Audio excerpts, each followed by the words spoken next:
Yami Gautam I think मेरी पहली choice थी। जब हमने स्क्रीन पे तक रेडी नहीं किया था, हमारी सिर्फ कहानी एक 15-20 पेज की रेडी थी, तब मैं जाके यामी से मिला था और उन्होंने कहानी सुनाई थी। उनकी आंखें मतलब एकदम लाइट अप हो गई थी कि मतलब सुनकर कि ये तो करना है। और स्क्रीन पे पढ़ने के बाद उनका पहला सवाल ये था कि अब्बास का रोल कौन प्ले करेगा। हाँ। और मैंने कहा कि यही मतलब जब हम लिख रहे थे, ये सवाल हमारे पास सामने सबसे बड़ा चैलेंज था कि शाजिया बानो तो मिल गई, अब्बास खान कौन प्ले करेगा। मैंने बार बार लगा कि ये फिल्म करेंगे। हमने सोचा कि एट द मोस्ट क्या होगा, ना ही बोलेंगे, मिलते हैं, देखते हैं, मतलब कायनात से कुछ मांगो तो शायद मिल ही जाए। और हम इमरान के पास गए, इमरान को कहानी सुनाई, उनको बहुत अच्छी लगी। मैं स्क्रिप्ट छोड़ के गया, 4 घंटे बाद फ़ोन आया कि वो फिल्म कर रहे हैं।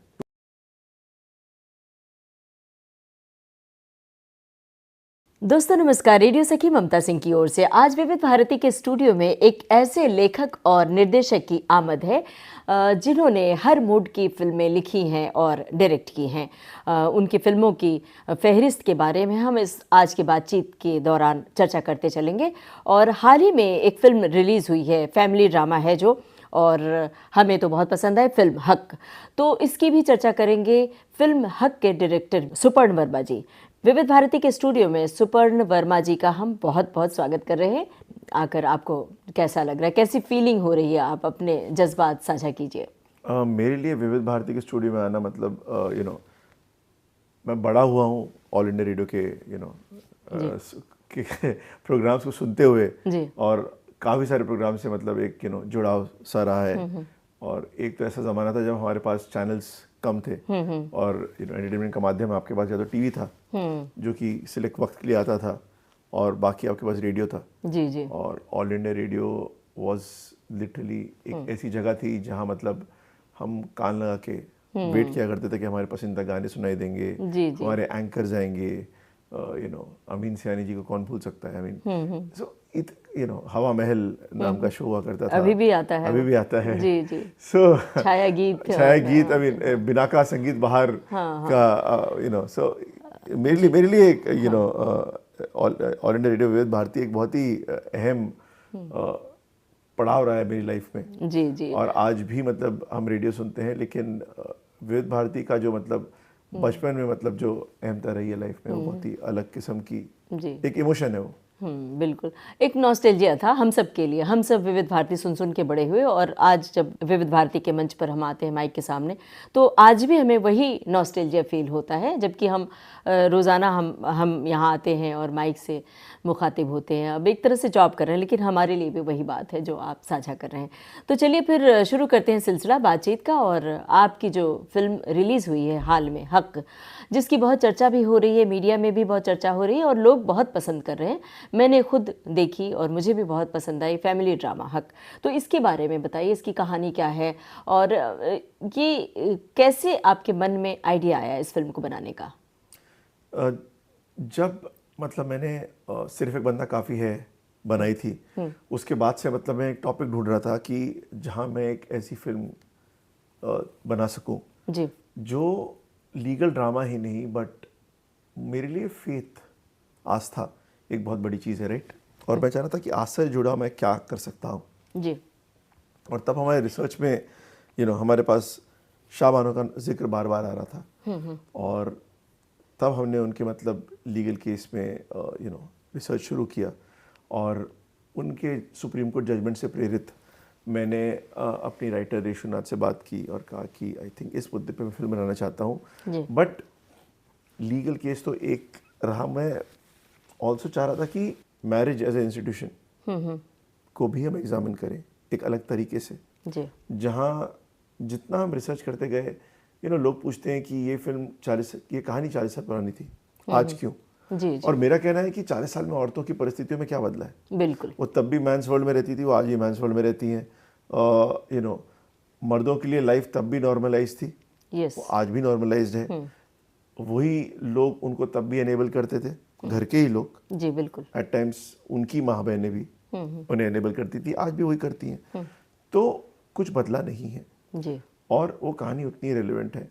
और उसी के थ्रू हमने मतलब कहानी को सींचना शुरू किया और बनाना शुरू किया, जहाँ मतलब एक 70 के दशक में एक स्त्री जो अपनी पूरी दुनिया एक आदमी अपने हाथों में सौंप देती है एंड वो अपनी पूरी दुनिया गढ़ती है उसके अराउंड अपनी फेरी टेल लाइफ जिसे कहते हैं, जहाँ एक ही बार मिली और शादी हो गई आपकी बिकॉज माँ आपने डिसाइड किया जी। और सब कुछ दे देती है। एंड फिल्म में एक लाइन है कि गुड्डे गुडियों का खेल समझा है क्या। जी जी। और आप देखेंगे कि लाइफ बहुत ही अजीब है कि गुड्डी गुडियों के खेल में हमेशा गुड्डी ही बूढ़ी होती है, गुड्ढा हमेशा जवान ही रहता है। बिल्कुल। दिखाया आपने।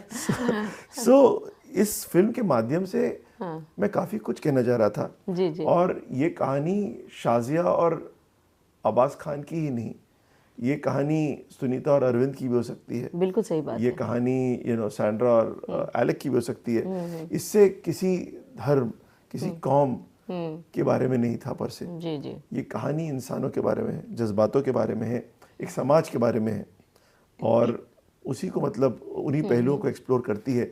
और इसलिए आई थिंक पूरे देश भर में इस फिल्म ने इतना कनेक्ट किया।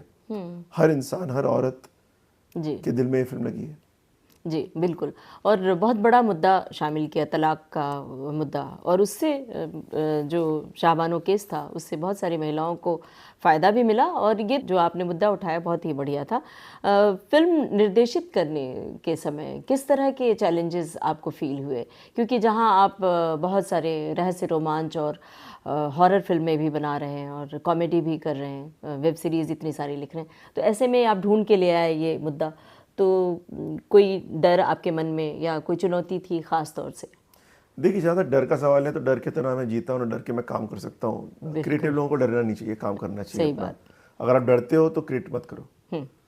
वो फिर मतलब ये काफ़ी हिम्मत हौसले वाला फील्ड है। आप फिर शांति से कुछ सेफ हौसले के साथ आगे बढ़े। जॉब ढूंढिए। बट जहाँ तक चैलेंज का सवाल है, मेरे पास एक गजब की टीम थी, बहुत गजब के एक्टर्स थे और उन सब ने मुझे मतलब साथ दिया इस फिल्म को बहुत ही शांति से, बहुत ही प्रेम से और प्यार से बनाने में। जहाँ तक अलग अलग जॉनरों का सवाल है, मैं एक्शन भी करता हूँ, थ्रिलर्स भी करता हूँ, कॉमेडी भी करता हूँ, हॉरर भी करता हूँ और मैं फैमिली ड्रामा भी करता हूँ जी। मेरे लिए मानना है कि हर कहानी को एंड ऑफ द डे, हर कहानी किसी भी जॉनर की हो, वो इमोशन के बारे में होती है जी। और अगर आप इमोशन सही पकड़ लें तो आप कोई भी कहानी कह सकते हैं। बिल्कुल। और एंड ऑफ द डे हम सभी मतलब इमोशनल बीइंग्स हैं। सो मेरे लिए जॉनरा को अटैक करना कोई कठिन बात नहीं थी। मुझे मतलब अपने दिल की सुनना ज़रूरी था। बिल्कुल सही बात। और जितना आप अपने दिल की सुनोगे और उससे कनेक्टेड रहोगे, आई थिंक आपकी सच्चाई अपने आप फिल्म में भी दर्शित हो जाती है। कौन सा गाना आप सुनना चाहते हैं? मैं सुनना चाहता हूँ, विशाल मिश्रा जी ने मतलब मेरी फिल्म का संगीत किया है जी। और बहुत गजब के गाने बनाए उन्होंने। और इसमें एक गाना है कबूल है जी, जो कि अरमान ने गाया है, अरमान खान ने, और बहुत गजब का गाया है और कौशल किशोर के लिरिक्स है। बिल्कुल। मैं तो ये गाना सुनते हैं और पूरी फिल्म कहीं रुलाती है और कहीं खुश भी करती है, तालियां भी बजवाती है। हम खुद जब देख रहे थे तो दर्शकों की ओर से तालियां बजी थी। तो इस फिल्म से जुड़ी हुई बहुत सारी बातें जहन में आ रही हैं। एक तो ये कि यामी गौतम जो इस फिल्म की नायिका हैं, बहुत बढ़िया उन्होंने अदायगी की और इतनी सुंदर कमाल की एक्टिंग की है, तो उन्हें बधाई पहुँचे हमारी आवाज़ के ज़रिए। और दूसरा हम जानना चाहते हैं कि जब आपने फिल्म आपके सामने आई और आप लेखक से मिले, तो क्या यामी गौतम का चेहरा आपकी आंखों के सामने था कि उन्हें करना है? किस तरह से उनका चयन किया, किस तरह से उनसे मुलाकात हुई, उनसे जुड़ी हुई कोई ख़ास बात बताइए। यामी गौतम आई थिंक मेरी पहली चॉइस थी। जब हमने स्क्रीन प्ले तक रेडी नहीं किया था, हमारी सिर्फ कहानी एक 15-20 पेज की रेडी थी, तब मैं जाके यामी से मिला था और उन्होंने कहानी सुनाई थी और उनकी आंखें मतलब एकदम लाइट अप हो गई थी कि मतलब सुनकर कि ये तो करना है। और उन्होंने कहा था स्क्रीन प्ले कर आ जाओ, मैं पढ़ती हूँ, क्योंकि वो और इससे मेरी इज्जत, उनकी इज्जत मेरी आंखों में और बढ़ी कि उसके पढ़ती हैं, नरेशन नहीं चाहिए उनको। उन्हें उनका करेक्ट मानना है कि नरेट मत करो, बिकॉज जो अच्छे नरेटर होते हैं वो आपको कुछ भी बेच सकते हैं। जी जी। तो उन्होंने कहा था स्क्रीन प्ले पढ़ूंगी और करते हैं ये। तो वो पहले दिन से ही साथ में थी और स्क्रीन पे पढ़ने के बाद उनका पहला सवाल ये था कि अब्बास का रोल कौन प्ले करेगा। हाँ हाँ और मैंने कहा कि यही मतलब जब हम लिख रहे थे ये सवाल हमारे पास सामने सबसे बड़ा चैलेंज था कि शाजिया बानो तो मिल गई, अब्बास खान कौन प्ले करेगा। और उसके बाद हमें ढूंढ ढांड कर मतलब हमने सोचा कौन कौन कौन कौन, एक नाम बार बार आता गया और हमें बार बार लगा कि ये फिल्म करेंगे इमरान हाशमी। और फिर हमने सोचा कि एट द मोस्ट क्या होगा, ना ही बोलेंगे, मिलते हैं, देखते हैं, मतलब कायनात से कुछ मांगो तो शायद मिल ही जाए। और हम इमरान के पास गए, इमरान को कहानी सुनाई, उनको बहुत अच्छी लगी जी। उनके कुछ सवाल थे तो मैंने कहा कि उसके लिए आप स्क्रीन पे पढ़ लीजिए, आपको सारे जवाब मिल जाएंगे जी। मैं स्क्रिप्ट छोड़ के गया, 4 घंटे बाद फ़ोन आया कि वो फिल्म कर रहे हैं। और जिस दिलेरी से उन्होंने ये रोल किया और जितनी जान डाली उन्होंने इस किरदार में, उनके यूजुअली किए हुए रोल से बहुत ही अलग किस्म का किरदार था। एंड आई थिंक एक बहुत ही मजा हुआ एक्टर ही ये रोल कर सकता था जी। जो नुआंस, जो लेयरिंग वो लेकर आए हैं।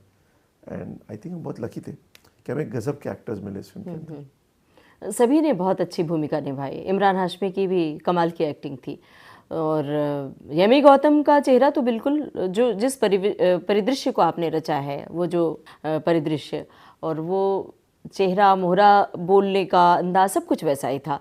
तो यमी गौतम को क्या इसके लिए कुछ अलग से तलफ़्फ़ुज़ के लिए ख़ास तौर से कुछ अलग ट्रेनिंग लेनी पड़ी या फिर वो अपने आप इस अदायगी को? सो बेसिकली यामी के साथ हमने काफ़ी रीडिंग्स की, बट लुक तो मेरा बहुत सिंपल था कि बहुत ही हल्का सिंपल लुक मेकअप रखना है। बिकॉज अगर 1970s में हमारी कहानी बेस्ड है तो उस ज़माने में बहुत गिनती की लिपस्टिक हुआ करती थी जी। मतलब, और काजल आँखों में प्राइमरीली, और जितना उसको डल डाउन कर सके, नंबर 1। बट जहाँ तक उनके लहजे का सवाल था, हमारे पास हमारे डायलेक्ट कोच थे इदराक हजमत, जो मतलब हर दिन सेट पे रहते थे और वो यामी के साथ, इमरान के साथ, बाकी एक्टर के साथ भी काफ़ी वक्त बिता देते। हम सीन्स की रीडिंग किया करते थे बिकॉज कुछ शब्द होते हैं जो कि अगर आप करेक्टली उन्हें इनोटेट कर दो तो ऑटोमेटिकली आप उस दुनिया में, उस वक्त में पहुंच जाते हैं, उस किरदार में पहुंच जाते हैं। तो यामी ने हर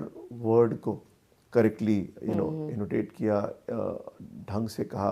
और ऑल्सो ये था कि उनका किरदार पढ़ा लिखा नहीं था ज़्यादा जी। तो एक आध जगह ही हमने अंग्रेजी वर्ड्स यूज़ किए जो उन्होंने सुन के यूज़ किए होंगे, तो उनका उच्चारण एकदम शुद्ध नहीं था।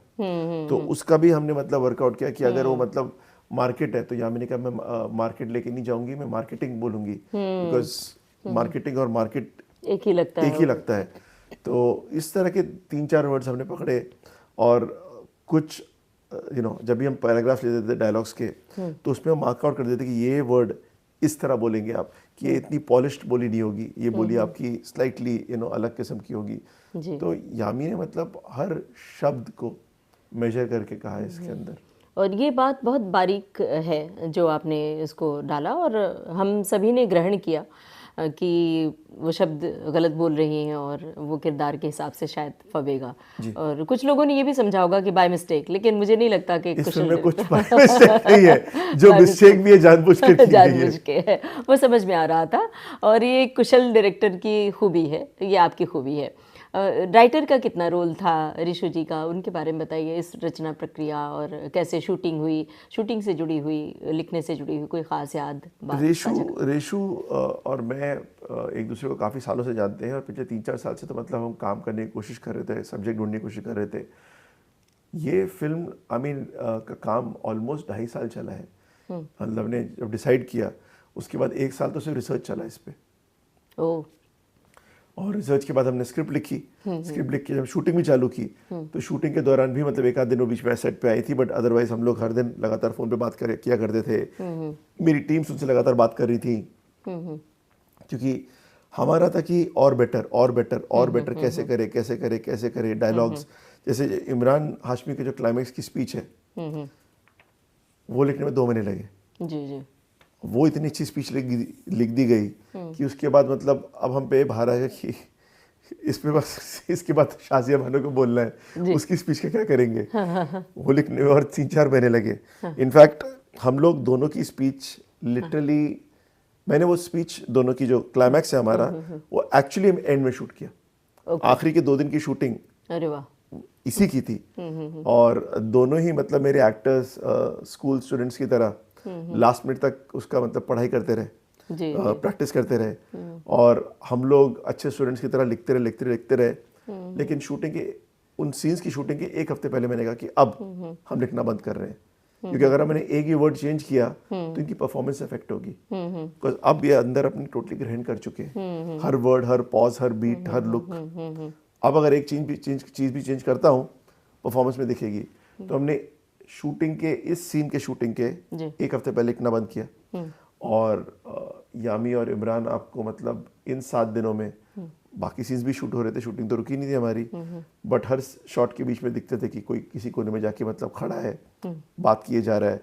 पहले के लोगों को लगता था कि शायद फोन पे है, एयरपोर्ट में बात कर रहे हैं, फिर मालूम पड़ा नहीं होता अपनी लाइंस पे बैठ के काम कर रहे हैं। दोनों ही मतलब ब्यूटीफुली अपने काम करते रहते थे। फिर डिस्कशन हुआ कि पहले किसकी शूटिंग करेंगे।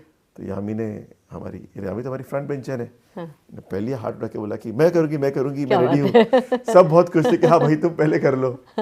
तो ये फिल्म की पूरी शूटिंग 32 डेज में हुई जी। और 31st डे यामी जी का जो स्पीच था उसका सीन का शूट किया हमने। और 3 कैमरा लगे हुए थे। प्लान तो था मतलब ये पूरा जो क्लाइमैक्स है हम 4 दिन में शूट करेंगे, पूरे क्लाइमैक्स 2 दिन में खत्म हो गया हमारा। एक दिन यामी के साथ लगा, एक दिन इमरान के साथ लगा, और सुप्रीम कोर्ट के जज थे हमारे नाग, वो और बाकी जो कटअवेज लेने थे। तो बहुत ही प्यार से, शांति से, सहजता से शूट हो गया जी। और यामी आई थिंक पहली बार शाजिया बानो के किरदार से निकली जी। शूटिंग के आखिरी दिन, जब उनको पता था कि अब उनको ना कुछ बोलना है ना कुछ करना है, और उनके एक्सप्रेशन में शूट कर चुका था जी। वो सिर्फ वहाँ थी at times of camera to be there, और वो स्माइल कर रही थी। तो यामी गौतम की हमने स्माइल पहली बार इस पूरी शूटिंग के दौरान, शूटिंग के आखिरी दिन देखी, जहाँ दूसरों को भी देख के हाय हेलो बोल रही थी, गुड मॉर्निंग बोल रही थी कि अच्छा सुबह हो गई, शाम हो गई, तब तक वो सिर्फ शाजिया बानो। इस पूरी फिल्म की शूटिंग के दौरान यामी गौतम नहीं थी सेट पे, शाजिया बानो थी। बिल्कुल, वो पता भी चल रहा था कि उस बहुत ही डूब के निभाया है उन्होंने उस किरदार को, और बड़े प्यार से आपने उसको ट्विस्ट किया जो एकदम क्लाइमैक्स पर जाता है, जब एक बार दोबारा आती हैं वो अपने मायके से अपने अम्मी अबू के कहने से, तो वहाँ लगता है कि हाँ कुछ अभी मेल हो रहा है। एक दर्शक की जो होती है ना कि हाँ सब कुछ ठीक हो जाए, एक दर्शक की चाहना होती है, तो वहाँ जो प्यार से इमरान हाशमी आते हैं और तलाक तलाक तलाक कहते हैं, तो सचमुच इमरान हाशमी पे बहुत गुस्सा आता है। तो ये उनकी सफलता है, उनकी एक्टिंग की सफलता है, और आपकी सफलता है कि उसको किस तरह से आपने शूट किया। गाने से पहले सुपर्ण जी आप बात कर रहे थे मनोज बाजपेयी के बारे में, तो मनोज बाजपेयी की एक्टिंग की बारीकियाँ आपको प्रभावित करती हैं, ये तो बातों से पता चल गया। उनकी कौन सी वो ख़ास बात है जो पर्दे पर लोग नहीं जानते हैं, निजी तौर पर आप जानते हैं, चूँकि एक दोस्त भी हैं आपके, तो हमारे श्रोताओं को बताइए। मैं मनोज को पंडित जी बोलता हूँ। अच्छा। उनसे बेटर एस्ट्रोलॉजर मैंने नहीं देखा। न्यूमरोलॉजी हो, एस्ट्रोलॉजी हो, बहुत ही ज्ञानी और गुणी दोनों ही व्यक्ति हैं मनोज बाजपेयी, और बहुत ही पढ़े लिखे हैं। काफ़ी सारी चीज़ें वो सिर्फ अपने क्लोज सर्किट में ही डिस्क्लोज करते हैं। मेरे नाम सुपर्ण वर्मा है, उसमें उन्होंने एस लगवाया जो कि लकीली मतलब मेरे डैडी सतीश वर्मा है, मेरी माँ सुदर्शना द्विवेदी हैं, तो दोनों का एस है, तो सुपर्ण एस वर्मा लगाया। न्यूमरोलॉजी के हिसाब से उनका ये कर, वर्मा का उन्होंने वी का ई का ए करवाया, और फैमिली मैन रिलीज हुई, उसके बाद से जो चल ही रहा है मतलब सिलसिला। But besides that Manoj Bajpayee खाना बहुत अच्छा बनाते हैं। उनके हाथ का मतलब आप कुछ डिशेस खाएंगे मतलब आप अपनी उंगलियां भी खा जाएंगे, इतना गजब का खाना बनाते हैं वो। उन्हें खाना खिलाने का और खाने का धोने का बहुत शौक है, लेकिन खाना खाते कम है। अच्छा, मेंटेन करते हैं अपने आप को। और शाम के बाद तो खाना, रात का तो खाना खाते ही नहीं हो, सालों से नहीं खाया है। सो बहुत ही डिसिप्लिन्ड लाइफ जीते हैं। हर शाम को मतलब दुनिया यहाँ से वहाँ हो जाए, उनको 40 मिनट अपना वॉक करना ही करना है। ओहो, क्या बात है। So he is very very disciplined, and अपने काम को काम नहीं, वो काम को अपना धर्म मानते हैं, और उसको उसी तरह से वो जीते हैं जी जी, जिसमें उसमें कुछ मतलब करप्शन नहीं है। He is a man who lives and breathes his work. जी। और इतने मतलब इतनी सीधी पानी है इन्होंने इस काम में, लेकिन वो आज भी जब सेट पे आते हैं तो ऐसा लगता है कि स्कूल का या कॉलेज का पहला दिन है। वो एक डरे हुए स्टूडेंट की तरह आते हैं, क्या स्टूडेंट ऑफ बात है। सिनेमा की तरह आते हैं, जहाँ वो खुद इस स्पेस में रहते हैं कि एक ही doesn't take it for granted कि मुझे एक्टिंग आती है। It comes more from a space कि मैं और बेहतर कैसे कर सकता हूँ, क्या मैं कर पाऊंगा। और दूसरा, वो हर सीन को बनाने में लगे रहते हैं, और वो सीन खुद से ही नहीं बाकी एक्टर्स से भी बनता है, राइट। तो उनका हमेशा ये रहता है कि तुम ये कर लो, तुम ये कर लो, तुम ये मेरी ये लाइन ले लो, तुम ये ले लो, इससे सीन बेटर होगा। क्या तो बात है। He is an actor who is so selfless कि उनके लिए फिल्म से बढ़ के या शो से बढ़ के या उस सीन से बढ़कर कुछ नहीं होता। बेहतरीन इट्स इंसान। ऑलवेज अबाउट कि काम बेटर कैसे हो सकता है। जी। काम में ना ईगो आता है, ना उनकी पर्सनैलिटी आती है, क्या सिर्फ वो आते हैं और पूरा समर्पण करते हैं अपना उसके अंदर। जी जी, क्या बात है। अभी बातचीत के दौरान ना ये पता चला कि आपने कहा कि हमने एक्टिंग भी कर रहा था और लिख भी रहा था, तो ये अभी आप क्या आगे एक्टिंग करना चाहते हैं? एक्टर भी रहे हैं, तो इसकी कहानी ज़रा बताइए वो आई कि थिंक हर क्यों डायरेक्टर एक्टिंग से डायरेक्शन की ओर आ गए और आई थिंक हर डायरेक्टर कहीं ना कहीं एक छुपा हुआ एक्टर होता है। अच्छा। मैं तो ये कहना चाहूँगा कि आई थिंक इस फिल्म इंडस्ट्री में जो भी मेल फीमेल टेक्नीशियन आता है, सबके भीतर एक सबके भीतर एक एक्टर अभिनेता। छुपा होता है। बिकॉज आपका फिल्म से पहला परिचय एक्टर के द्वारा ही होता है। हाँ, हम सब कहानियाँ बोलना चाहते हैं, कंट्रोल चाहते हैं, फिल्म में अपनी तरह से बोलना चाहते हैं, और वो ज्ञान आपको बाद में होता है। बट आपकी जो पहली इंट्रोडक्शन जिसे बोलूँगा मैं फिल्म्स को होता है, वो एक्टर के द्वारा होता है। तो आप किसी भी बच्चे से पूछे तुम क्या बनना चाहते हो, तो हीरो हीरोइन बनना चाहेगा। सो वो एक चाह सब में होती है, कभी दब जाती है, कभी रियलिस्ट हो जाता है, कभी आदमी रियलाइज करता है कि मुझे ये नहीं ये करना है। जी जी। वो सब तो ठीक है, बट एक्टिंग का एक अलग मज़ा है, अलग डिसिप्लिन है। और क्या मुझे एक्टिंग करने का शौक है? ऑफ कोर्स मुझे एक्टिंग करने का शौक है, और कभी कदार मैं करता हूँ एक्टिंग, और दिल से करता हूँ, मज़े से करता हूँ। जी जी। कोई फिल्म का जिक्र करना चाहिए, किसी फिल्म में की है? मैंने गो गो गॉन में एक्टिंग की है। मैंने बासु भट्टाचार्य की फिल्म आस्था, अच्छा। ओमपुरी और रेखा जी की जो फिल्म थी, जी जी। उसमें मैं एक स्टूडेंट का किरदार निभाया था जब मैं जेवियर्स में स्टूडेंट था, अपने थर्ड ईयर में था। तो मैंने हाँ, मतलब मैं एक्टिंग छुपा करता रहता हूँ। अच्छा अच्छा। बट हाँ, ये मेरे अंदर के दबे शौक है। तो बढ़िया, हम आगे उम्मीद करेंगे कि आपकी अगली कोई फिल्म आए जिसमें आपका कोई रोल हो। हम लोग मतलब हमारे श्रोता भी पर्दे पर आपको बिल्कुल। देखना चाहेंगे। क्रिटिक्स को एक और मौका मिलेगा, मतलब जी। मुझे हाँ, कितने बड़े थे जब आपने सोचा कि फिल्मी दुनिया में हमें आना है, या आपने तो मैं 9 पत्रकारिता साल का था। 9 साल के? मैं 8 साल का था जब मुझे डिटेक्टिव बनना था, अच्छा। लेकिन 9 साल तक रियलाइज करे कि डिटेक्टिव नहीं बनना मुझे, तो कहानियाँ पसंद है मुझे उस तरह की। तो मुझे फिल्में बनानी है और एक्टिंग भी करनी है। तो मैं पोस्टर बनाया करता था, उसमें written, directed and starring super Varma हुआ करता था। बाद में पोस्टर की मैंने शक्ल बदलनी चालू कर दी कि ये एक्टर डाल दो, बट रिटन डायरेक्टेड सब में रहा है। और मैं स्कूल प्लेस करता था, फिर कॉलेज में करता था। और मैंने जैसे ही पास हुआ, मैं ग्रेजुएट हुआ, मैंने एक प्रोडक्शन कंपनी खोली। जी जी। तब हम सब दोनों, मैं और मेरे दोस्त थे, बेस्ट फ्रेंड थे विवेक वैष्णवी, हम दोनों नए नए ग्रेजुएट थे, सपने थे आंखों में। और तभी ABCL Amitabh Bachchan corporation limited का गठन हुआ था। जी। और हमारे दिमाग में था कि तो हमारे सुपर हीरो ने हमारे लिए ही कंपनी खोली है। क्या बात है। बट ऑफ कोर्स हम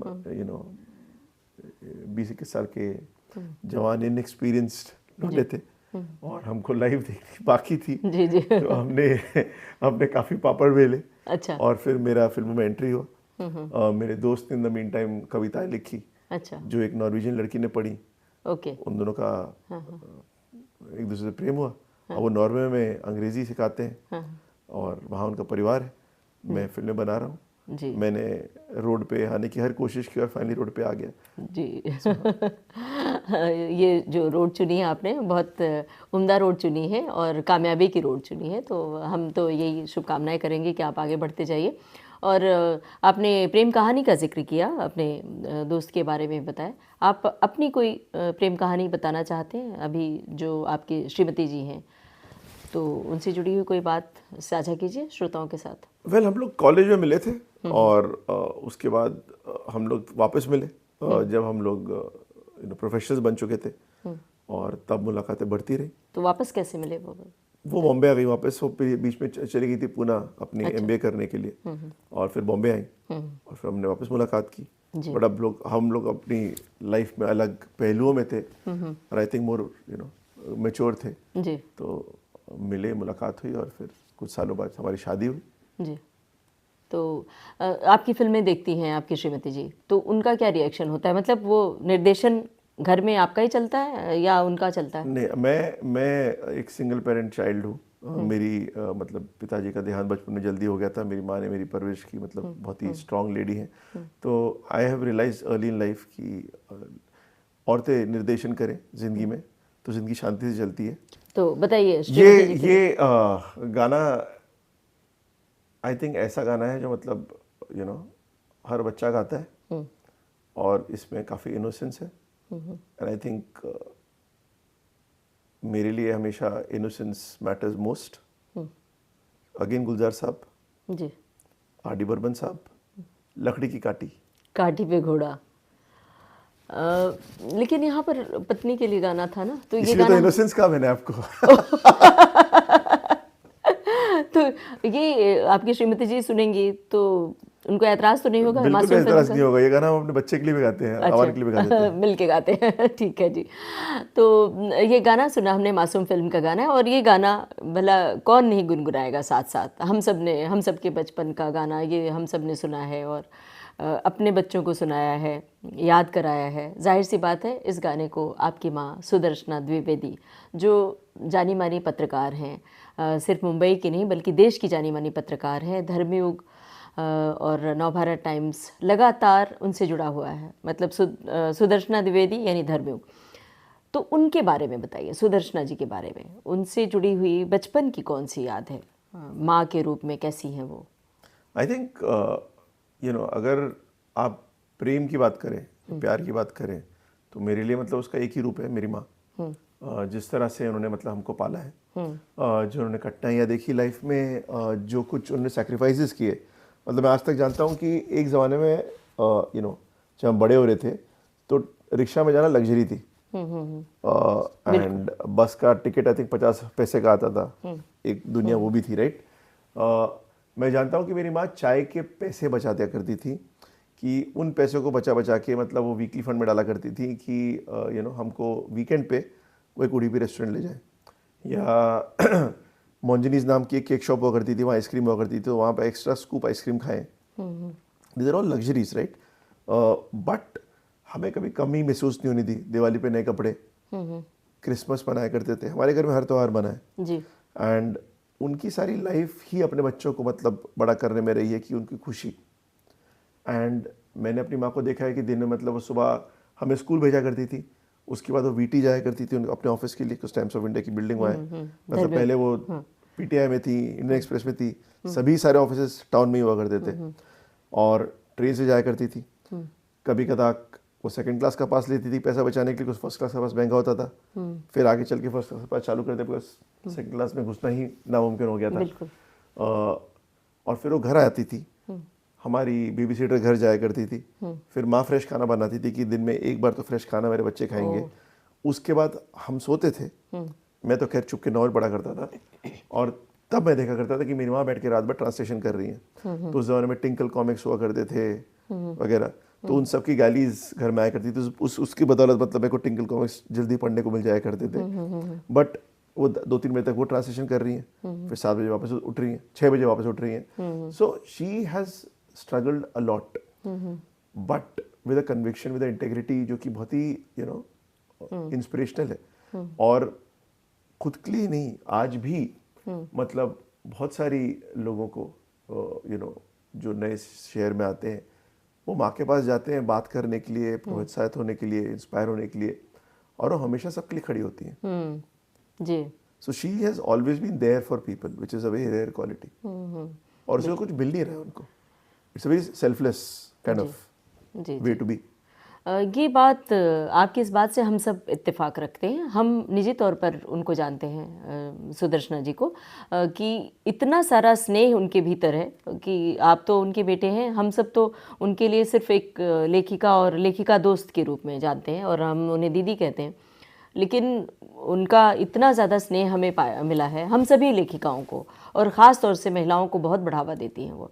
और अब उस समय की वो प्रखर पत्रकार रही हैं, अब से कितने साल पहले की बात है, तब वो डैशिंग पत्रकार के रूप में जानी जाती थी, कि उस समय भी महिलाओं के लिए उन्होंने बहुत सारे आवाज़ उठाई। तो आपके जहन में कोई ऐसी घटना है जो कोई याद है, जो बताना चाहते हैं कि उन्होंने मुंबई के राइटर्स के लिए, पत्रकारों के लिए कोई ख़ास मुहिम चलाई हो, आवाज़ उठाई हो? देखिए, हिंदी भाषा से मेरी माँ को बहुत प्रेम है, उसकी प्रोपोनेंट रही हैं। उनको बहुत दर्द होता है कि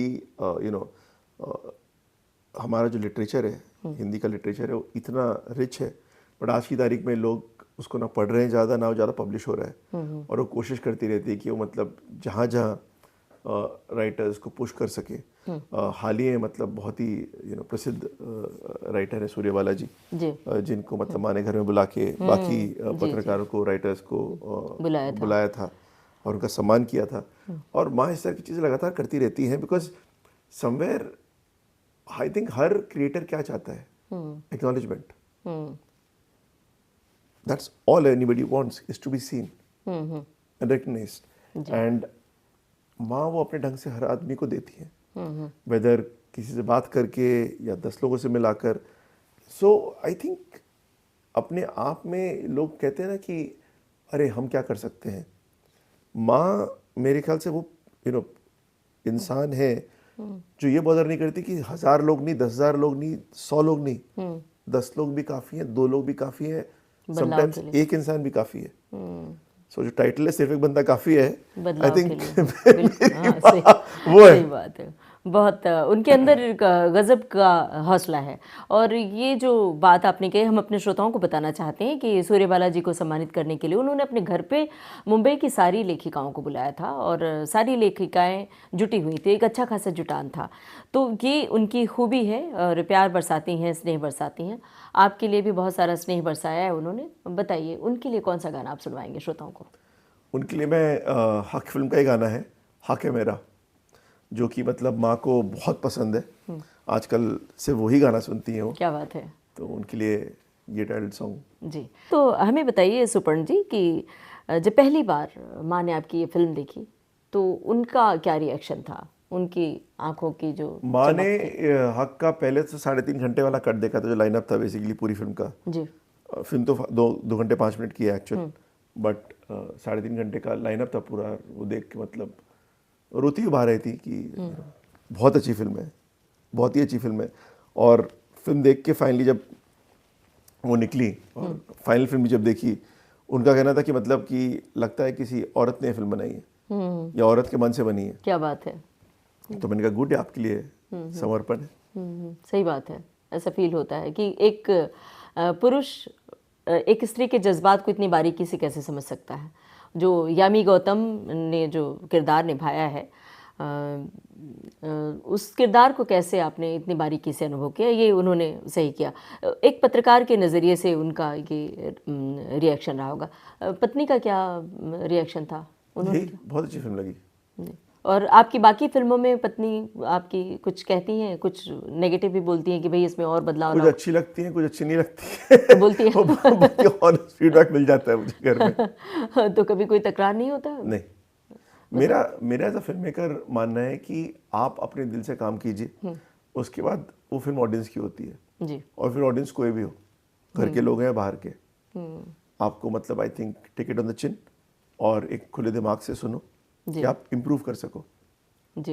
एज एन आर्टिस्ट अगर आप सोचो कि मतलब आपसे बेहतर कोई नहीं है, इससे बेहतर कुछ नहीं है, तो आप ग्रो नहीं करोगे। जी, जी। और मेरे लिए ग्रो करना, इवॉल्व करना बहुत ज़रूरी है। बिल्कुल। I take feedback and I absorb, और उसके बाद मैं उस पर ग्रो करता था। जी बिल्कुल। और एक अच्छा निर्देशक, अच्छा लेखक आलोचना जितनी सुन सकता है तो वो उसका उतना ही निखार आता है। मैं तो एक्स क्रिटिक रहा हूँ, आलोचना करता था, तो आलोचना लेनी भी आनी चाहिए आलोचना आपको। अच्छा, बतौर आलोचक क्या करते हैं, मतलब किताबों क्या? नहीं, मैंने फिल्मों की क्रिटिक रहा हूँ ना, रीडिफ में। क्या बात है, अच्छा। 6.5 साल मैंने मतलब फिल्म क्रिटिक रहा हूँ। तो उन दिनों को याद करते हुए कोई ख़ास बात बताइए हमारे श्रोताओं को कि किन किन फिल्मों की। बहुत सारी फिल्मों के मतलब मैंने मतलब मेरा फेवरेट मोमेंट था जब मैंने सत्या देखी, जी जी क्योंकि मैं मतलब राम गोपाल वर्मा का बहुत बड़ा फैन रहा हूँ, उनके साथ काम भी किया बाद में जाकर। जी और शिवा उनकी जो फिल्म थी उससे मतलब मेरी लाइफ बदली, बिकॉज शिवा एक दशक था 80s का जब बहुत ही भयंकर, भयानक और खराब ज़्यादातर फिल्में बन रही थी। और उस सब के बीच में वो दशक का जो अंत हुआ, आई थिंक 1990 था जब शिवा आई। हाँ, 90s के आसपास। 1990 एंड उसने एक नई शुरुआत की, एक नई भाषा दी, एक नई लैंग्वेज लेकर आई वो फिल्मों में। जी एक नया तरीका, एक नया तौर, एक नया जज्बात बोलने का। जी आई मीन राम गोपाल वर्मा ने हिंदी जगत, हिंदी फिल्म जगत में या इन जनरल हिंदी फिल्म जगत ही नहीं, इंडियन फिल्म इंडस्ट्री में जी जी जिस तरह से जो चेंजेस लाए, जो रेवोल्यूशनरी चेंजेस लाए, जो एक स्टोरी टेलिंग का एक स्टाइल लाए, जी, वो आज तक हम फॉलो करते आ रहे हैं। क्या बात है। राम गोपाल वर्मा एक ऐसे डायरेक्टर हैं जिनकी फिल्मों को देखने के लिए सभी इच्छुक रहते हैं, तो उनकी जो बारीकियाँ थी आपने उनसे कुछ क्या खास सीखा? रामू से मैंने स्क्रीन पे राइटिंग सीखा। मैंने उनसे कुछ 7-8 महीने उनके साथ काम किया, अलग अलग फिल्मों पे मैंने अपने ड्राफ्ट लिखे। और उनसे जो सीखने को मिला, रामू सिखाते नहीं है आपको, उनका मानना है तुमको मुझसे जो सीखना है सीख लो, अपने आप सीख लो, मैं सिखाने को नहीं बैठा हूँ, मैं काम करने को बैठा हूँ। I am using you, you can use me. बहुत ही सिम्बायोटिक रिलेशनशिप है। जी एंड उनकी जो क्लैरिटी है स्क्रीन प्ले में, वो हर दिन सुबह मतलब एक नई कहानी का रचना करते थे। पहले 6 सीन सुनाते थे कि मैंने ये सोचा आज, मैंने ये सोचा आज, एंड देन आई रियलाइज कि 10वें दिन मैं बोलता था कि मैंने भी एक कहानी सोची। तो क्या सोचा? अच्छा, मैं अपने 5 सीन सुनाता था, वो अपने 5 सीन सुनाते थे, बट वो 5 सीन सुनाने में आपका दिमाग एक तरीके से सोचने लगता है कि सीन्स का ब्रेकडाउन कैसे होता है, सीन्स को स्टेज किस तरह किया जाता है, ग्राफ किस तरह किया जाता है, और आगे कहानी को कैसे बढ़ाया जाता है। समटाइम्स एक फ्रेम में आप कैरेक्टर की पूरी स्टडी कर सकते हो, जी, जी। उसके लिए आपको डायलॉग बोलने की जरूरत ही नहीं है। इस तरह की समझ, जो एक्सपीरियंस था उनका, उससे मतलब मुझे सीखने को मिली, समझने को मिली कि उनके हर फिल्म में देखे बैठा था, और हर फिल्म की जिसके बारे में वो बात करते थे जी। वो भी मैं देखे बैठा था। जितना आई मीन ना वो फिल्म स्कूल गए ना मैं फिल्म स्कूल गया, हमारी सारी पढ़ाई फिल्में देख की हुई है। क्या बात है। मैंने मतलब मेरा फिल्म स्कूल फिल्में देखना है, थिएटर था या वीसीआर पे जो फिल्में हम देखते थे चोरी छुपे, वो था। और आगे चल के मतलब मैंने रियलाइज किया कि तब ऑनलाइन स्क्रीन प्लेज अवेलेबल हुआ करते थे। जी जी तो आप स्क्रीन प्ले पढ़ो, फिल्म देखो स्क्रीन प्ले पढ़ो, तो आपको समझ आएगा कि क्या बना, क्या लिखा था, क्या लिखा है, कैसे बना। और उससे ज़्यादा मतलब वो मेरे लिए एजुकेशन रहा है जी। क्योंकि ना मैंने किसी को असिस्ट किया, ना मैं किसी फिल्म स्कूल गया, बट जब आप इस तरह के लोगों के साथ काम करते हैं, उनका दिमाग चीज़ों को रचते हो, देखते हो और अब्जॉर्ब करते हो, तो आपको अपने आप सीखने को मिलता है। जी बिल्कुल। बातचीत के दौरान अभी आपने जिक्र किया चोरी छिपे फिल्में देखते थे, तो वो कौन कौन सी फिल्में चोरी छिपे देखी थी और क्यों देखी थी चोरी छिपे? क्या स्कूल से बंक करके या फिर सुदर्शना दीदी से बिना बताए? वो जरा वाकया साझा कीजिए।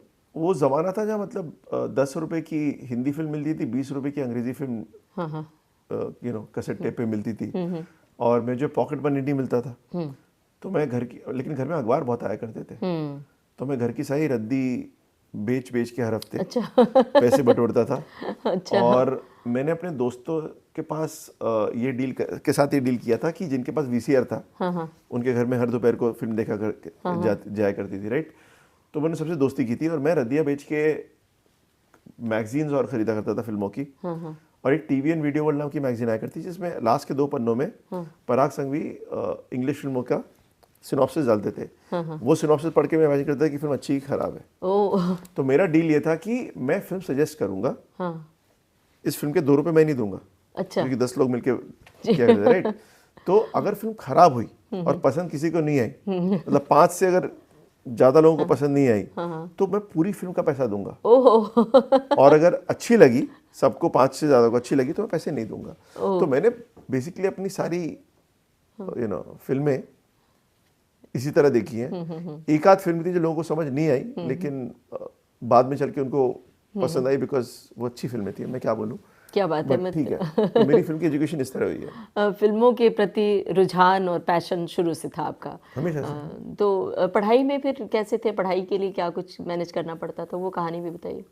मतलब मेरी किस्मत अच्छी थी कि मेरे पास एक आध अच्छी टीचर्स थी, जिन्होंने मतलब मेरी माँ को कहा कि इसका एग्ज़ाम मत छुड़वाओ, पास हो जाएगा। और जब मुझे 60% आए, 65% आए एसएससी में, तो मेरी माँ ने ऐसी मिठाइयाँ बांट दी कि लगा पता नहीं शहर है, मतलब नहीं इस देश में टॉप किया हो। बट हाँ, काफ़ी राहत थी मेरी माँ के सर में भी मुझे भी राहत थी जब फाइनली ग्रेजुएट हो गया, बिकॉज मैं काम करना चाहता था। मुझे अंग्रेजी इंग्लिश लिटरेचर का बहुत शौक था, मुझे कहानियों का बहुत शौक था। आप मुझसे नॉवेल्स पढ़वा लो, विश्लेषण करा लो। मुझे हिस्ट्री पसंद थी, ज्योग्राफी पसंद थी एक हद तक, बट मैथमेटिक्स मेरे सर के ऊपर जाती थी, और मैथ से मेरा बहुत पुरानी दुश्मनी रही है। बट ठीक है, आज काम आती है, बट हाँ, बहुत ही अजीब सा रिश्ता रहा है। जी जी। तो अब बचपन की ये जो बड़ी प्यारी सी मासूम शरारतें थी, उन दिनों को याद करते हुए कोई गाना सुनवाएंगे इस समय यहाँ पर? बिल्कुल, मैं आपको बिना मासूमियत का गाना सुनाता हूँ। अक्स फिल्म का गाना है, आजा गुफाओं में आ। जी। अगेन गुलजार साहब। जी। अब बहुत बार आपका जिक्र आया है इसमें कि नॉवेल पढ़ते थे, चोरी छिपे नॉवेल पढ़ते थे, और एक दौर आता है टीनेज में सभी चुपके चुपके नॉवेल पढ़ा करते हैं। गुलशन नंदा और बहुत सारे ऐसे नॉवेल पढ़ते हैं जिस पे घर से मनाही होती है, तो वो कुछ उपन्यास कहानियाँ जो कुछ पढ़ी हों उनका जिक्र कीजिए। पढ़ने की ललक, पढ़ने का शौक यहीं से पैदा होता है। आई थिंक वहाँ पढ़ा करती थी नॉवेल्स लगातार, तो मैं उनको देखता था, नॉवल पढ़, उनकी नॉवेल्स रखे रहते थे।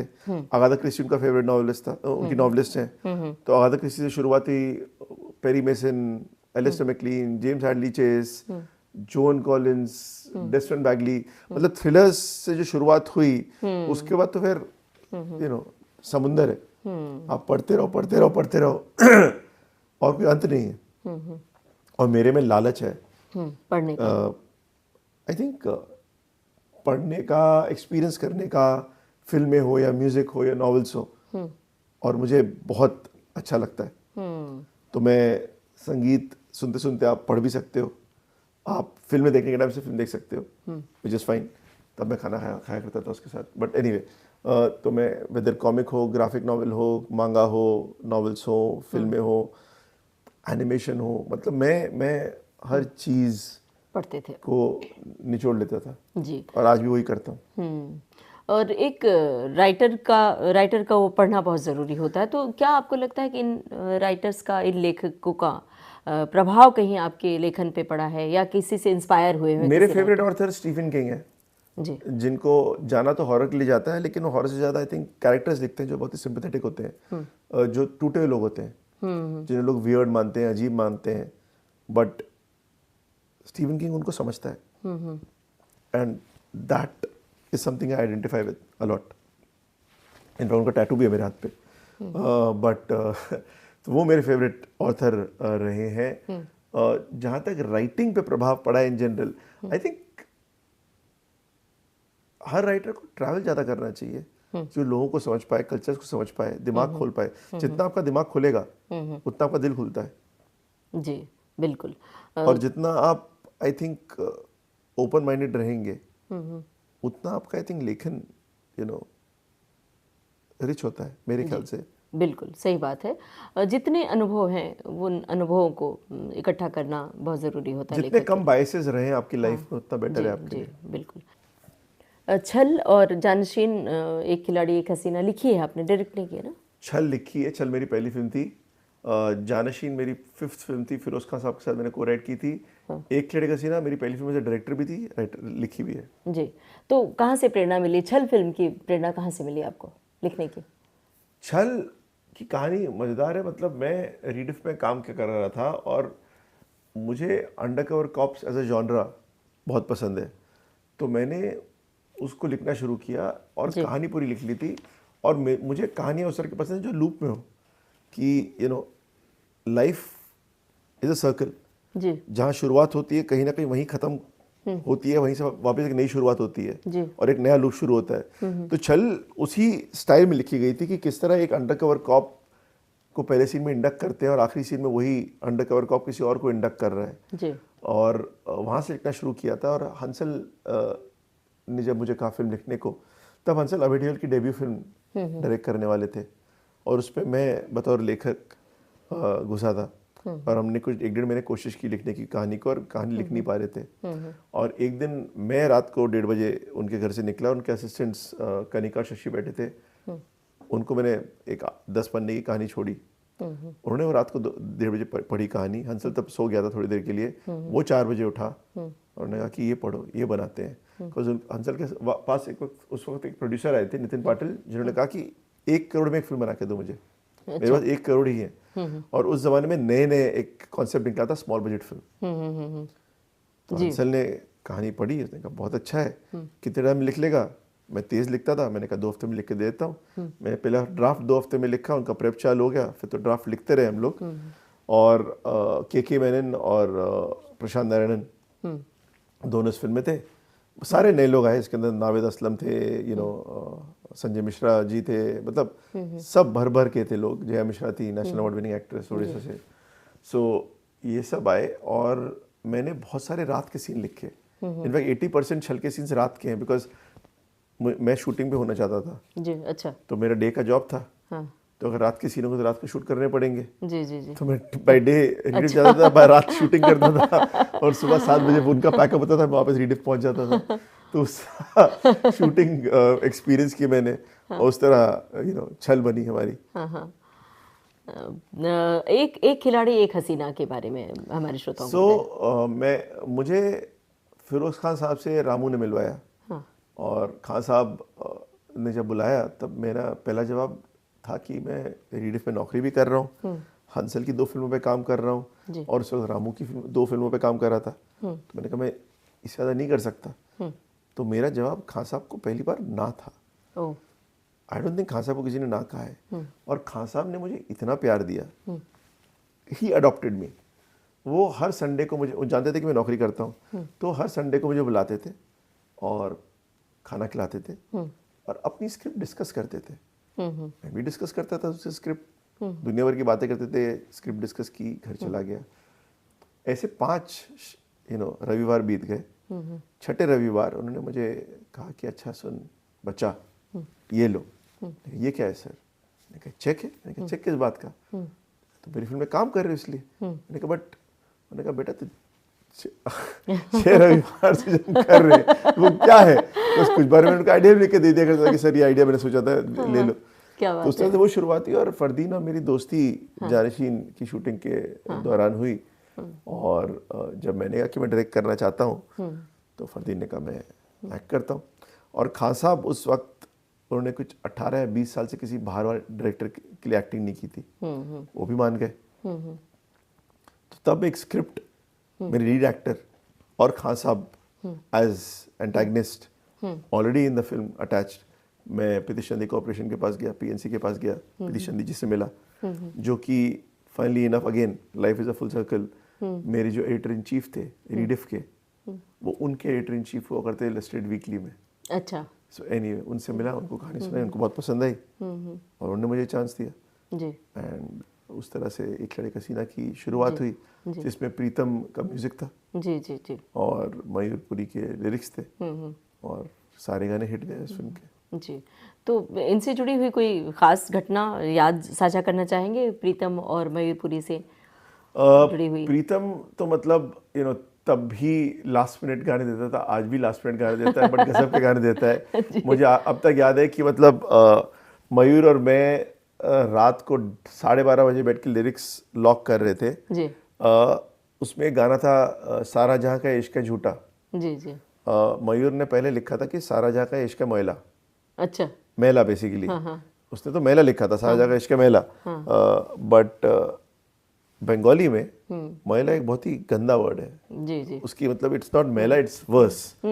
और रंगिता जो हमारी प्रोड्यूसर है, वो बंगाली है, उनके दिमाग में बैठ के नहीं दिया कि ये सिर्फ मैला है, उनके दिमाग में बार मैला मैला चल रहा था। तो हमने कहा रुक जाओ, क्या वर्ड ढूंढे, क्या वर्ड ढूंढे। तब मैंने मयूर को बोला कि एक काम करते हैं, सारा जाकर इश्क झूठा कर देते हैं।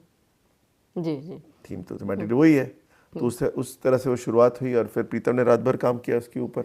सुबह मुझे 7 बजे गाना का स्क्रैच मिला, और फिर रेमो ने कोरियोग्राफी की और हम जाके शूट किया गाना। बहुत सारे फन आपके भीतर हैं, और अभी बातचीत के दौरान भी हमें समझ में आ रहा है गाने का फन भी है, मतलब गाना। बिल्कुल भी नहीं, जहाँ तक गाने की आवाज़ और मेरी आवाज़ है, नॉर्थ पोल और साउथ पोल के बराबर है। बट मेरी लाइफ में हमेशा ऐसे लोग रहे हैं जो गा सके, जी। और दोस्त रहे हैं, गायक रहे हैं। और एक बहुत अच्छा गाना है जिसका मतलब मैं अभी से रिक्वेस्ट कर देता हूँ, एडिट करके आगे पीछे कर लीजिएगा। जी जी जी। बट मेरा फेवरेट गज़ल है एक, मेहदी हसन की, रंजिशी सही, दिल ही दुखाने के लिए। क्या बात है। आई थिंक ये गज़ल मेरे दिल को बहुत छूती है, बिकॉज बचपन में सुना करता था, माँ गज़लें सुना करती थी, तब एक बेसिक आध लाइन ही समझ आती है, पूरे इमोशन तो समझ आता नहीं। बट अब जब बड़े हुए हैं तो इस लाइन का एक एक वर्ड आपको हिट करता है जी। कि आई थिंक गज़ल्स की लिरिक्स ऐसी होती हैं कि आप जितनी बार सुनो, और जिस परिस्थिति में आप सुनो लाइफ में नहीं, उसका एक कुछ नई डिस्कवरी होती है। आई थिंक गज़ल्स और पोइट्री अपने आप में, म्यूजिक एक टाइम मशीन की तरह होता है, और मेरे लिए ये गज़ल बहुत मायने रखती है। और एक दौर में सभी गज़लों से जुड़ते हैं, और वो दौर था जब गज़लें कैसेट में आती थी, रिवाइंड करके फॉरवर्ड। गुलाम अली हो या पंकज उधास साहब हो, रेशमा जी, मतलब बहुत कुछ है। हम सब ने सुनी है वो गज़लें, और दूरदर्शन पर जब प्रोग्राम आया करता था तो 2 in 1 हुआ करता था, उसको रिकॉर्ड किया करते थे। तो वो एक अलग ज़माना था, और कैसेट में उसको भरवाने जाते, उसको शब्द था कि कैसेट में भरवाने। आपके समय थोड़ा सा दौर बदला, सीडी और वो सब। मैंने सारे दौर देखे, टेप भी देखे हैं जी। मैंने तो मतलब कैसेट भी देखा है। कैसेट भी देखा है, बट कैसेट पे तो वो करते थे ना, मतलब जब कैसेट का टेप फंसती थी और टूटती थी तो नेल पॉलिश से जोड़ा करते थे। अरे वाह, क्या बात है। तो वो तो बहुत ही अलग, वो पूरा वीसीआर का हेड हम लोग उड़ जाता था। वीसीआर का हेड हम लोग नेल पॉलिश की जो रिमूवल है उससे साफ किया करते थे, बिकॉज कार्बन जमा हो जाया करता था। क्या बात है जी। तो क्या वो भी आपने देखा है जब वीसीआर आता था कि वीसीआर से एक घर में फिल्में दिखाई जाती थी, एक साथ वीसीआर बुक किया जाता था कि एक साथ 3 फिल्में दिखाई? मैंने काफ़ी दौर देखे हैं और हर तरह के वीसीआर देखे हैं। मैंने ऐसे भी देखा है, मैंने वीसीआर जो भाड़े पे दिया करते थे, जिनकी लाइब्रेरियाँ हुआ करती थी, उनसे दोस्ती भी की है कि कभी कदार सस्ते में दे दिया करते थे दोस्तों के घर में, कभी टेप मिल जाया करते थे जी, और फिर मैं उन्हें बताया करता था कि ये फिल्म लो, ये खरीदो, इसके एक्स्ट्रा टेप ले लो, ये ज़्यादा बिकेगी, ये चलेगी, ये नहीं चलेगी। तो मतलब हाँ, एक बीच में थोड़ा दौर आया था, लेजर डिस्क का भी आया था। तो कोई यादगार आए थे। हाँ, कोई यादगार घटना है तो बताइए हमारे श्रोताओं को। ऐसे मैं कलेक्टर रहा हूँ, राइट। तो मैंने वीसीडी पहले जोड़ना शुरू किया, फिर डीवीडी जोड़ना शुरू किया, अब ब्लूरेज रखता हूँ, बड़ा ब्लूरेज कम रखता हूँ। बट मेरे पास एक ज़माने में कुछ 60-70 लाख डीवीडी थे, 60-70 हज़ार डीवीडी थे फिल्मों की, जो कि आज से 10 साल पहले मतलब मैंने उन सबको इफ्डा, जो कि फिल्म डायरेक्टर्स एसोसिएशन है और राइटर्स एसोसिएशन है, SWA, वहाँ डोनेट किए कि राइटर्स और डायरेक्टर्स जो अपकमिंग है देख सकें, लर्न कर सकें, और ज़रा सा स्पेस ही बनाना था। बट हाँ जी, और उस समय ये तोहफे के रूप में भी चलन था कि सबसे बड़ा तोहफा वही होता था कि अगर 3-5 डीवीडी ये सीडी आ गई हैं फिल्मों की, तो वो बहुत बड़ा तोहफा लगता था वो सब समय। वो आज भी है, मतलब फिल्म से बड़ा तोहफा मुझे लगता है नहीं कुछ हो सकता है। बिल्कुल सही बात है। तो अब OTT के बाद, OTT का जब दौर आया तो क्या कुछ आपको बदलाव महसूस होता है कि वो जो VCR का दौर था, वो आत्मीयता, वो कैसेट का दौर, वो प्यार जो गानों से था, और आज अचानक सब कुछ आपके एक क्लिक पर सब कुछ है, एक रिमोट है और सब कुछ आपके आंखों के सामने है। तो ये जो अचानक इतनी आंधी तूफान की तरह सब कुछ आपके सामने उपलब्ध है, तो इस परिवर्तन के बारे में आप क्या कहेंगे? देखिए, एक तरह से तो बहुत अच्छा है कि स्ट्रीमिंग के चक्कर में लॉन्ग फॉर्मेट कहानियों में आप गहराइयाँ देखेंगे। जी जो कि बीच में गायब हो गया था। लोग चाह रहे थे कि कहानियां मोर रूटेड हो। राइटर्स पूरे देश से अब कहानी लेकर आ रहे हैं। जी हम बहुत ही रूटेड कहानीज बना रहे हैं besides international stuff, because somewhere जो मैंडेट है हमारे प्लेटफॉर्म्स का, जी जी उनका ब्रेक इन करने का है, ब्रेक आउट करने का नहीं है। तो आप देखेंगे पंचायत जैसे शोज हों या गुल्लक जैसे शोज हों, वो भी बन रहे हैं, फैमिली मैन जैसे शोज भी बन रहे हैं, राणा जैसे शोज भी बन रहे जी हैं। जी तो अलग तरह की कहानियां आ रही हैं, नए नए राइटर्स को चांस मिल रहा है, टैलेंट, बिकॉज इतना आपको चाहिए बनाने के लिए कार्यक्रम कि आप नए एक्टर्स, नए टेक्नीशियंस, इन सबको एक जगह मिल रही है जहां मतलब गजब के एक्टर्स आपके देश में जो है उनको सराहा जा रहा है, उनको एक मुकाम मिला हुआ है और ये बढ़ता ही जाएगा। So it's the best of times. At the same time ये होता है कि एक ये मशीन की तरह है, सो इसको सिर्फ फीड करना ही ज़रूरी नहीं, इसको मतलब आई थिंक माली की तरह गार्डन करना ज़रूरी है, जहाँ आप क्यूरेट करो, जी कम बनाओ लेकिन अच्छा बनाओ, बिकॉज ऑडियंस का मन मुड़ने में 1 सेकंड लगता है। जी बिल्कुल। और एक कम्पिटिटिव फील्ड है उस चक्कर में, और आपको मैट्रिक्स इमीडिएटली मालूम पड़ जाते हैं कि कितने कंप्लीशन रेट है, कौन सा एपिसोड नहीं देखा या कौन सा शो इस एपिसोड के बाद देखना बंद कर दिया, या कंप्लीशन कब हुआ, या कौन रुक के देख रहा है, कैसे देख रहा है, मेल फीमेल, देश शहर गांव। तो ये सारे मैट्रिक्स आपके पास है जिनको अगर आप स्टडी करें, समझें, तो एज अ क्रिएटर आपको भी समझ आएगा कि आप कहाँ चूक रहे हैं, कहाँ इंटरेस्ट रहा, कहाँ इंटरेस्ट चला गया, कहाँ इंटरेस्ट वापस आ गया, कौन सा स्पाइक किया, कौन सा स्पाइक नहीं किया। But end of the day matrix एक तरफ, डेटा एक तरफ, जी आपको अपना मन, अपना दिल फॉलो करना, योर इंस्टिंक्ट फॉलो करना जरूरी है। सबसे बड़ा सबसे बड़ा समीक्षक वही है। वही है बिल्कुल। सुपर्ण जी, एक फिल्म आई थी आपकी, सिर्फ एक बंदा काफ़ी है, इसके बारे में हमें बताइए, हमारे श्रोताओं को संक्षेप में। जैसा कि मैंने कहा कि आस्था मेरे लिए एक बहुत बड़ी और अहम चीज़ है ज़िंदगी में, और आस्था में आप किसी भी भगवान में भरोसा करें या ना करें, वो अपने आप में एक आस्था है, राइट। आस्था में जब कोई तीसरा आता है इंसान, वो उसको कलर करना शुरू कर देता है। जी अगर उस इंसान का मन साफ हो तो आपको आपकी जो धार्मिक जर्नी है उसमें वो ऊपर उठाता है। जी जी बट अगर उस इंसान का मन काला हो तो वो आपका सबसे इमोशनल मोमेंट, सबसे वीक मोमेंट, सबसे वल्नरेबल मोमेंट को यूज़ कर सकता है। और मेरे लिए वो एक बहुत ही गलत चीज़ है जो नहीं होनी चाहिए। और ये आप देखेंगे दुनिया भर में काफ़ी जगहों पे किसी भी धर्म को लेके हो सकता है।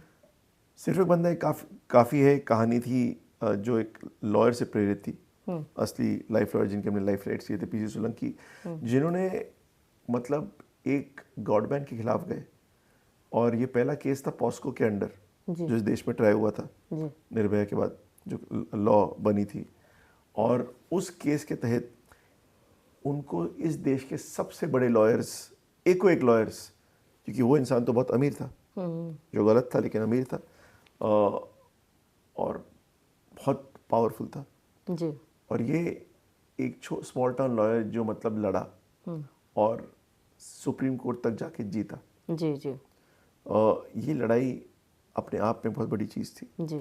और हमने जब एक कहानी रची तो हमने हमारे किरदार को एक शिव भक्त बनाया, जो कि पहले सीन में ही मतलब एक शिवलिंग पे दूध चढ़ा रहे हैं, और अंत में उनका जो पूरा सार था जब वो कोर्ट में बात करते हैं तो शिव और पार्वती के कन्वर्सेशन के बारे में था कि रावण जो कि मतलब एक सबसे बड़े शिव भक्त माने जाते थे, सबसे बड़े ब्राह्मण हुआ करते थे, सबसे बहुत ही लर्नेड इंसान थे, विद्वान माने जाते थे। उन्होंने जब जो सीताहरण का जो पाप किया और बहुत लंबा प्रायश्चित किया, और पार्वती जी ने उनसे पूछा कि माफ़ क्यों नहीं कर देते, तो उन्होंने एग्जाम्पल दिए कि दुनिया में अलग अलग तरह के पाप होते हैं और हर पाप का निर्वाण होता है, लेकिन कुछ पाप ऐसे होते हैं जो कि अक्षम्य होते हैं, और उनमें एक पाप है जो मतलब रावण ने जो किया वो आस्था के साथ खिलवाड़ था। अगर वो रावण के रूप में सीताहरण करता जी जी तो एक बात थी, वो एक ऋषि मुनि बन के गया जी बिल्कुल, और उसने मतलब एक अलग तरीके से किया। इस पाप का कोई निर्वाण नहीं है। तो अगर शिव जी रावण को माफ नहीं कर सकते तो हम कैसे करेंगे इस इंसान को माफ, राइट? एंड ये फिल्म धर्म के बारे में नहीं थी, आस्था के बारे में थी। जैसे कि फॉर मेरे लिए हक अगेन आस्था के बारे में है, फेथ। और हक में भी शाहजबान का किरदार 5 वक्त नमाजी है, कुरान पढ़ के बोलती है कि कुरान में लिखा है जी जी बिल्कुल स्त्रियों के बारे में, जानकारी देती है। आप उसको मिसयूज कर रहे हो। तो मेरे लिए ये बहुत ज़रूरी थी। और मनोज जिस तरह से मतलब उन्होंने किरदार रचा, वो पीसी सोलंकी बन गए। ऐसा भी नहीं था कि बैठ के वो मुलाकात कर रहे थे, उसे एक बार मिले थे उनसे भी शूटिंग के पहले दिन। जी जी उन्होंने अपने आप से रचा, गढ़ा। और दीपक किंग रानी जिनको भी नेशनल अवार्ड मिला इस फिल्म के डायलॉग्स के लिए, जी हमने बैठ के बहुत समय लगाया। अपूर्कर की जो डायरेक्टर थे, जिनकी डेब्यू फिल्म थी ये, जिनको हम लेकर आए थे, तो हमने काफ़ी वक्त लगाया इस फिल्म पे कि अगेन रिसर्च। और आखिरी की जो स्पीच थी वो सबसे महत्वपूर्ण थी। और वो मतलब हमको लास्ट में एक न्यूज़पेपर कटिंग में एक आर्टिकल के द्वारा मिली, जिससे मतलब अच्छा इन जनरल शिव जी के बारे में लिखा हुआ था। जी जी और तब हमने रियलाइज़ किया कि इस पूरे कैरेक्टर का जो गठन है वह शिव भक्त करते हैं। जी जी तो एंड में जो उनकी स्पीच है उसका उच्चारण भी लॉजिकली आएगा। एंड ये फिल्म अगेन एक ऐसे वक्त पे आई जहाँ लोगों ने रियलाइज़ किया कि इंसान छोटा हो या बड़ा हो फ़र्क नहीं पड़ता, इंसान का सही होना बहुत ज़रूरी है। जी बिल्कुल। आपकी कुछ वेब सीरीज़ हैं जिसका जिक्र हम करना चाहेंगे, राणा नायडू जी। और आत्मा। आत्मा तो फिल्म थी मेरी, फिल्म थी, सॉरी। बिपाशा नवाज के साथ। ट्रायल है, सुल्तान ऑफ दिल्ली है। जी। और डर सबको लगता है। डर सबको लगता है टीवी सीरीज थी। यो क्यों ब्रो है, कौशिकी है। हाँ जी। तो कुछ अपनी पसंद की लेखनी, अपने पसंद के डायरेक्शन के बारे में बताइए। वेल, राणा नायडू जो नेटफ्लिक्स पे शो है मेरा, अगेन वो काफ़ी मज़ेदार रहा बिकॉज मुझे वेंकटेश सर के साथ काम करने का मौका मिला, राणा के साथ, राणा दुग्गुबाती के साथ काम करने का मौका मिला, जहाँ हमने एक अलग लेवल का पागलपन किया है। और ऑडियंस ने भी उसको बहुत पहले तो झटका खा गए थे लेकिन उसके बाद उनको भी उतना ही मज़ा आया जितना हमें मज़ा आया। आई थिंक मेरा और करण अंशुमन जो मेरे शोरनर हैं, और हम दोनों का यही रहा है कि हम नैरेटिव को सबवर्ट कैसे करें। जी जी। अगर आपको एक चीज़ की आदत है तो उस आदत को बदलने का या नदी का रुख बदलने का तरीका, आई थिंक उसमें हमारा चैलेंज जो मज़ा है वो हमेशा लेते रहा हूँ। और लोग भी ऐसे मिलते रहे मुझे जो मतलब इसी मज़ा लेते हैं। तो अपने आप को चैलेंज करने के जो नए नए तरीके हम ढूंढते रहते हैं। आई थिंक उनमें से राणा नायडू एक और जर्नी रही है। काजोल के साथ जब ट्रायल बनाया तो अगेन उनके साथ एक अलग तरह का रोल करने का मौका मिला, जहाँ मतलब Kajol is the heartthrob of the nation. और पहले ही सीन के अंदर उनके पति उन्हें चीट कर रहे हैं।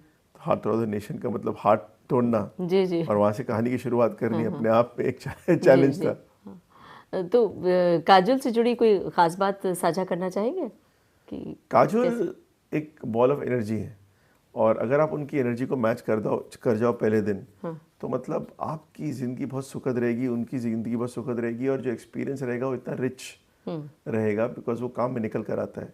वो बहुत ही एक मस्त मौला खुश किस्म की इंसान है, अनकॉम्प्लिकेटेड है, जीरो ड्रामा। जी। और वो नज़र भी वैसे आती हैं, बड़ी शांति से अपना काम करेंगी, खुश रहेंगी, मज़ा करेंगी, सीरियस सीन्स सीरियसली करेंगी, कैमरा ऑफ होते ही वापस वो काजोल बन जाएंगी। वो अपना बैगेज कोई लेकर नहीं आती है, कोई टेंट्रम्स नहीं है। बहुत ही उनके साथ काम करना बहुत ही पीसफुल रहा मेरे लिए। और हम लोग 24 घंटे हंसते रहते थे, बीच में सीरियस काम भी कर लिया हमने, एक बहुत ही सीरियस शो भी निकाल लिया जो कि इमोशनली बहुत चैलेंजिंग था। बिल्कुल। But at the same time हमें मज़ा बहुत आया, हम सबको बहुत मज़ा आया उनको शूट करना। जी। हम एक बार आपके यादों को फिर दोहराना चाहते हैं, यादों के गलियारे में ले चलना चाहते हैं। आप अपने पिताजी का आपने जिक्र किया, पिता से जुड़ी हुई बहुत सारी यादें होती हैं, लेकिन हमें जो जानकारी है कि बहुत छोटे थे, शायद वो नहीं रहे। उनके बारे में कुछ ऐसा आप बताना चाहेंगे श्रोताओं आई को? थिंक मैं डैडी की तो यादें मेरी बहुत धुंधली हैं, कुछ ही मोमेंट्स याद है मुझे। मैं 4 साल का था जब वो गुजर गए। बट मैंने आई थिंक एक पिता बनने के बाद सीखा हाँ कि पिता क्या होता है। जी। एंड वो अपने आप में एक बहुत ही एनरिचिंग एक्सपीरियंस रहा है। मेरा और मेरे बेटे अवान का जो रिलेशनशिप है, अभी वो हाल ही में 10 साल का हुआ है। एंड उसने मतलब मुझे जो सुख दिया है एक अलग तरीके का, जहाँ मतलब हमारा रिलेशनशिप, मेरे पास कोई यार्डस्टिक नहीं है उसे मेजर करने की, राइट, या कि बाप ऐसा होता है या बेटा तो खैर ऐसा ही होता है, वो तो मैं हूँ। बट एक हमारी एक बहुत ही यूनिक रिलेशनशिप रही है, जो मतलब